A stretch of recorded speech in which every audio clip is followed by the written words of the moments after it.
안녕하세요, 여러분.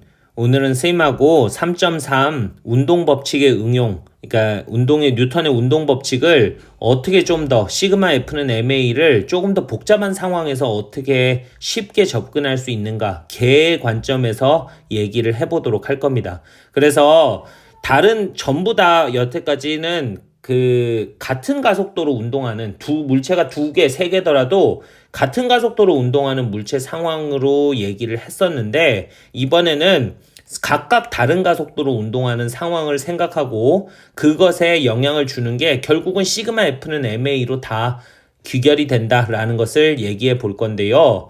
우리가 이때도 여러분들이 이제 꼭 기억해야 될 것 중에 하나가 뭐냐면 시스템으로 생각하는 거기 때문에 당연히 얘네들 사이에 주고받는 상호작용은 무시하고 외력만 생각하면 된다라는 겁니다.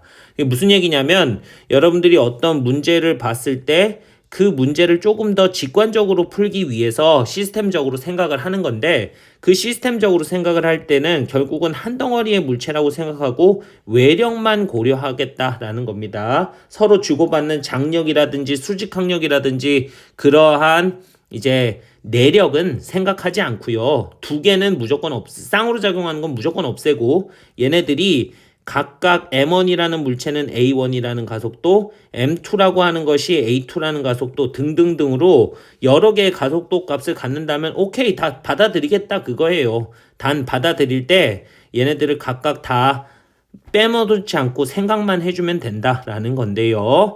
자, 지금 여러분들이 보고 있는 상황을, 지금 보고 있는 시스템적으로 접근하는 두 개의 상황을 갖고 왔는데, 선생님 이거는 이미 앞에서 해결한 문제 상황인데요. 맞아요. 그런데 그때는 어떻게 했었냐면 가속도의 방향을 아예 정해놓고 이쪽 방향을 플러스다라고 정해놓고 이것을 플러스로 정한 다음에 어떤 일을 했냐면 M2G는 플러스고 M1G는 마이너스 방향이다라는 걸로 문제를 해결했단 말이에요. 그렇게 해결했었는데 그렇게 하지 말자라는 거예요. 그냥 얘를 한 덩어리의 전체 시스템으로 생각해가지고 그 시스템으로 생각한 녀석의 결과가 어떻게 되냐면, 당연히 이제 이걸 한 덩어리로 생각했을 때 가속도라고 하는 것이 하나는 A지만 하나는 마이너스 A이기 때문에 엄연히 다른 가속도로 취급해서 문제를 풀겠다라는 거죠. 그러면 여러분들이 이미 앞에서 적은 결과기는 한데 이거는 여러분들이 앞에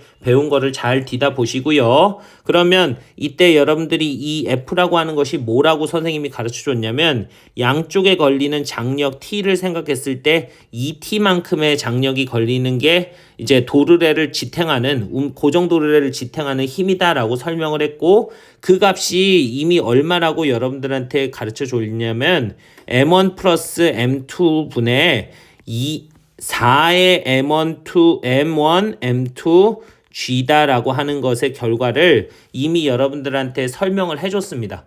앞단원에서요. 자, 그러면 이거를 여러분들이 이번에는 이제 개의 관점에서 얘기를 해보자라는 건데, 실제로 맞는지를 검사해보자라는 건데요. 자, 어떻게 하면 되냐면 이거를 여러분들이 가속도도 얘기를 하고 갑시다. 가속도는 얼마였었냐면 이게 M2-M1의 G라고 하는 것을 뭐로 나눠줬었냐면 M1 플러스 M2라고 하는 것으로 한 덩어리로 생각하고 나눠준, 그때 여러분들 가속도를 구하는 방법에 대한 얘기도 하고 갔죠. 앞단원에서. 자, 그러면 이거를 여러분들이 이제 전체 개로 생각하고 다른 가속도라고 생각하고 푸는 건 어떻게 푸느냐. 요건 여러분들이 앞하고 조금 가속도 방향이 달라서 헷갈릴 수는 있는데 사실은 이게 더 엄밀한 방법이긴 합니다. 자, 그래서 일단 결과는 여러분들 빼놓을게요.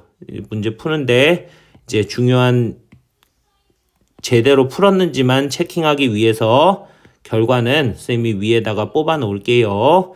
그래서 이렇게 놓고 자, 접근해 볼 건데, 여기에 이제 여러분들이 어떻게 하냐면 얘를 한 덩어리로 생각하자라는 거죠. 얘를 이렇게 한 덩어리로 생각하게 되면은 요 한 덩어리의 물체라고 생각했을 때 이 한 덩어리의 물체에 작용하는, 이렇게 할까요? 여기까지 잡아볼까요? 이렇게 잡아보면은 이 한 덩어리의 물체에 작용하는 외력이 뭐냐라고 물어보면 F M1G, M2G 세 개밖에 없습니다. 장력은 서로 주고받는 힘이기 때문에 더 이상 생각할 필요가 없다라는 겁니다. 그러면 우리가 얘네들을 어떻게 얘기할 수 있냐면 시그마 F는 MA에서 시그마 F가 뭐냐면 M1이라고 하는 M1G는 아래쪽 방향, 그러니까 아래쪽을 플러스로 잡고 M1G와 M2G는 아래쪽으로 작용하는 알짜힘, 위쪽으로 작용하는 알짜힘은 F라고 하는 힘임을 알 수가 있죠. 그런데 그 녀석이 뭐라고 얘기할 수 있냐면 M1이라고 하는 녀석을 그 가속도 방향으로 가속시키는 거고요. 아랫 방향으로. 그 다음에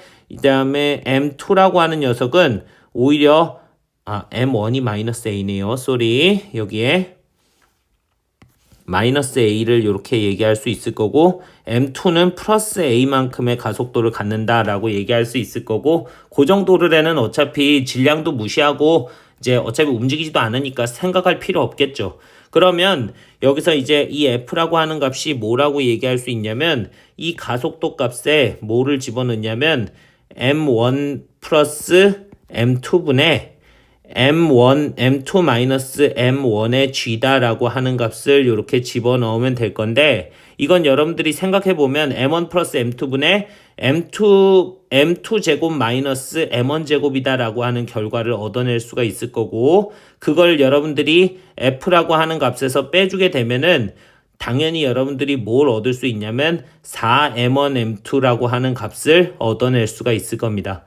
자, 이 값을 집어넣으면 전개를 한번 해볼게요. M1 플러스 M2라고 하는 것에 G라고 얘기할 수 있을 거고 우변에 있는 녀석을 이제 좌변으로 넘겨가지고 쓸 건데 어떻게 얘기할 수 있냐면 플러스에 M1에 M1 마이너스 M2라고 하는 것에 가속도 A라고 얘기할 수 있겠는데 그 A가 얼마냐면 M1 플러스 M2분의 M2 마이너스 M1이다 라고 하는 것에 G라고 이렇게 얘기할 수 있겠죠? 됐습니까? 그러면 여기서 이제 가만 보면 M1 마이너스 M2의 제곱이다 라고 얘기할 수 있을 것 같은데 그거를 여러분들이 생각해 보면은 정리해 보면은 M1 플러스 M2로 통분해 보면 알 수 있는데 최종적인 결과가 어떻게 됨을 알 수 있냐면 아까 선생님이 얘기했던 것처럼 우리가 M1 플러스 M2분의 4의 M1 M2 G다라고 하는 것을 얘기할 수가 있을 겁니다. 되겠죠? 그래서 여러분들이 이제 그 개의 관점에서 얘네들을 접근해 보면은 조금 더 이제 그 쉽게 사실은 이게 쉽다라고 얘기하기는 조금 그런데 어찌됐든 이런 방법으로 접근하는 법에 대한 걸 얘기해 봤고요. 이건 오히려 좀 더 복잡할 수도 있긴 있겠네요. 그런데 이제 여러분들이 이제 이걸 꼭 이제 이 방법을 이용해서 무조건 다 편하다라는 관점보다 뭔가 새로운 관점 하나를 여러분들한테 제시해 준 걸로 이해를 하시면 됩니다. 오른쪽의 상황은 좀 더 쉽습니다. 예로 풀면요. 자, 그래서 이걸 여러분들이 이제 풀어보면은 어떻게 얘기할 수 있냐면 빗면을 내려오는 이제 물체 스몰 m이 있을 때 요 녀석이 이제 가속도 a를 갖고 있고 이미 앞에서도 공부를 했지만 이 a라고 하는 것은 g 사인 세타라고 하는 값으로 정리가 됐었죠, 이미. 그런데 이 g 사인 세타로 미끄러져 내려오고 있는 그 스몰 m이라고 하는 물체가 이제 아래쪽에 라지 m이 이제 움직이지 않는 상황은 가정은 똑같은데 요때 이제 이런 얘기를 해보는 거예요. 이 라지 M 스몰 m을 놓은 그 어떤 체중계가 있다라고 생각했을 때 이 체중계에 걸리는 중력이 얼마냐, 체중계의 무게가 얼마로 걸리겠느냐 하는 것을 물어보는 건데 보통 여러분들 이걸 물어보면은 얘네들의 체중계를 누르고 있는 이 얼마냐고 물어보면 보통 라지 M 플러스 스몰 mg다 라고 얘기를 합니다. 그런데 그렇지 않다라는 거예요. 왜냐하면은 이거를 전체 시스템으로 생각했을 때 여러분들이 이 전체 시스템으로 생각한 녀석에 이제 작용하는 수직 항력이 바로 체중계를 누르는 힘이 될 거잖아요. 근데 얘네들이 받는 힘이 라지 mg와 스몰 mg가 있는데 라지 mg와 스몰 mg와 수직 항력이 전부 다 같다면 얘네들이 가속 운동을 아래쪽으로 할 수 있는 힘이 없다라는 얘기예요. 그래서 얘네들이 이제 전체 시스템으로 생각했을 때 당연히 수직 항력이 라지 m 플러스 스몰 mg보다는 작아야 되고요. 자, 이제 그 힘을 찾아보자라는 건데, 자, 일단은 위쪽 방향으로 작용하는 수직 항력이 있다라는 거는 얘기를 했고, 이게 여러분들 당연히 어느 힘도 있냐면 mg라고 하는 힘도 있고, 그 다음에 스몰 mg라고 하는 힘도 있으니까 그거를 다 시스템에 고려해서 얘네들의 운동 상황을 생각해 볼 건데, 그러면은 전체 시스템으로 생각했을 때 참고로 여러분들 이 빗면이 체중계 위에서는 마찰 때문에 수평 방향으로는 움직이지 않는다라는 걸 가정하고 문제를 풀게요. 그리고 위에 스몰 m은 마찰이 없는 빗면이다라고 가정하고 문제 풉니다. 자, 그러면 우리가 이제 전체 시스템에 작용하는 y 방향으로의 힘만 생각해 볼 건데, 이 y 방향으로의 힘은 뭐라고 얘기할 수 있냐면 세 개입니다.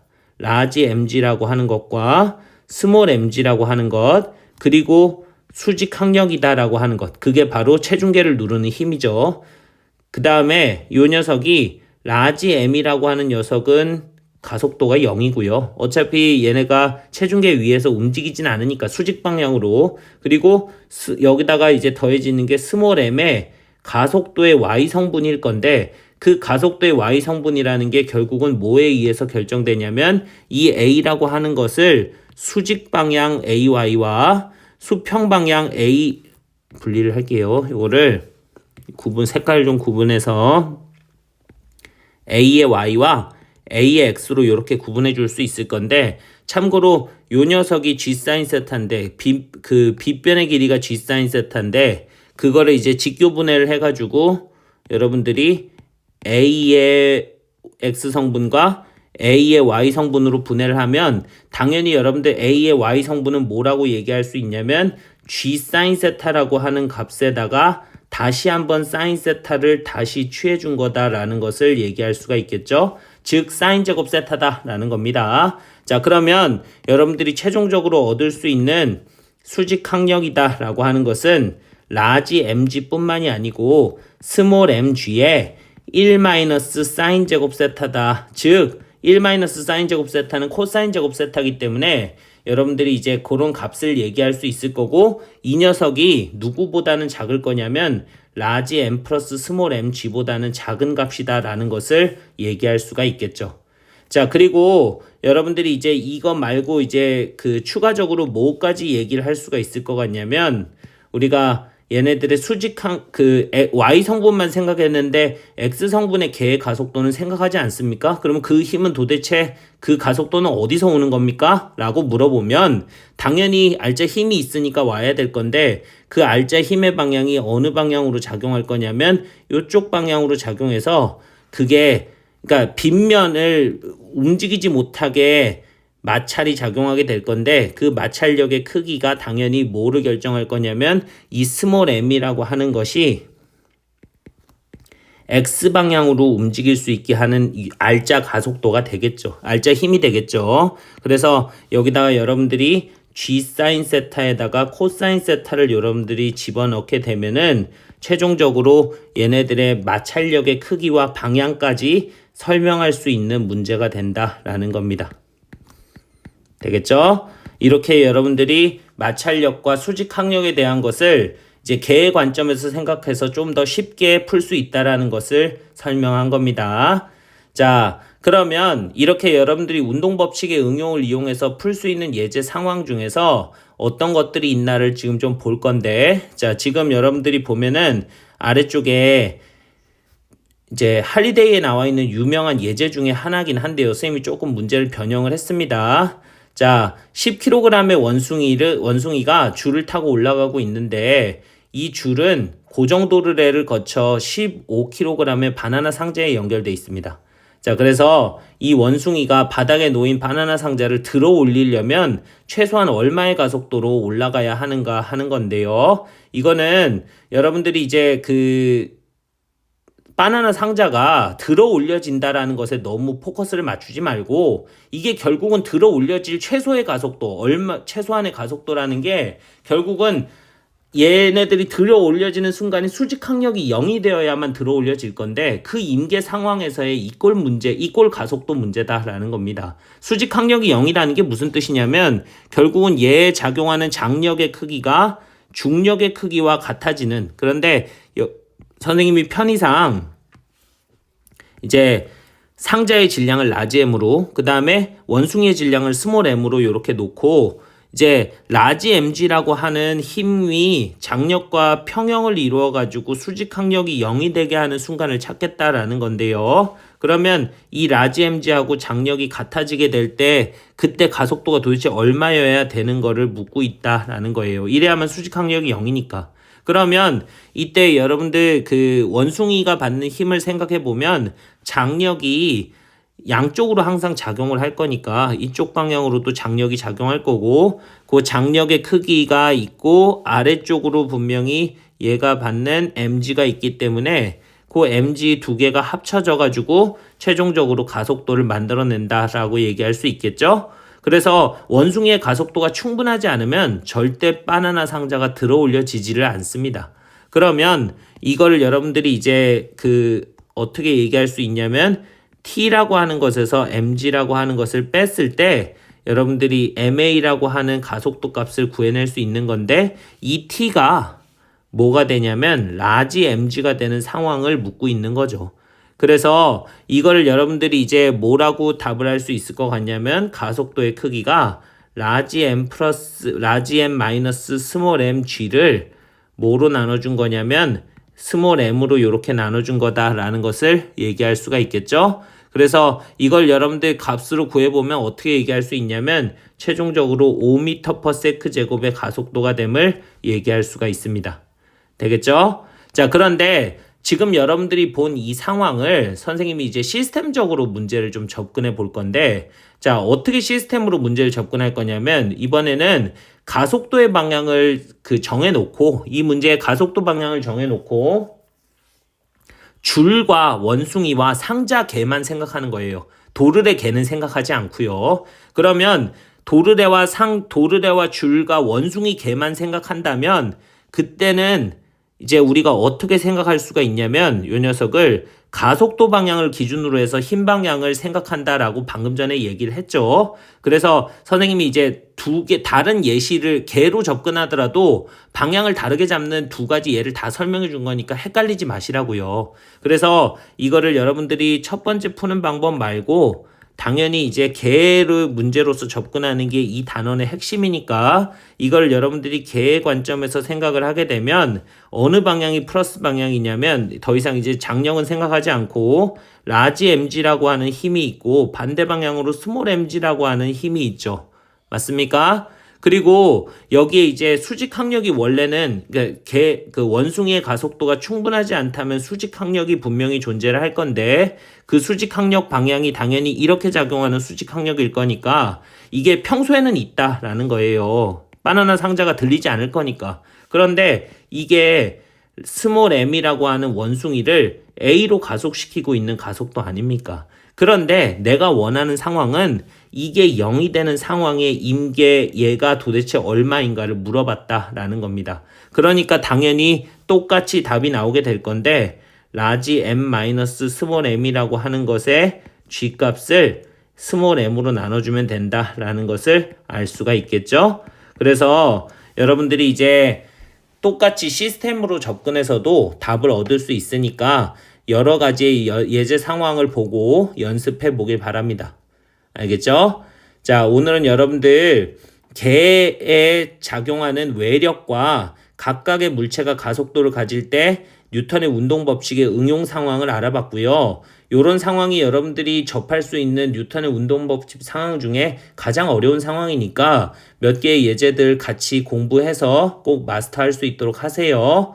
자, 오늘도 여러분들 고생하셨고요. 항상 열심히 공부하시는 여러분들 응원합니다. 수고하셨습니다.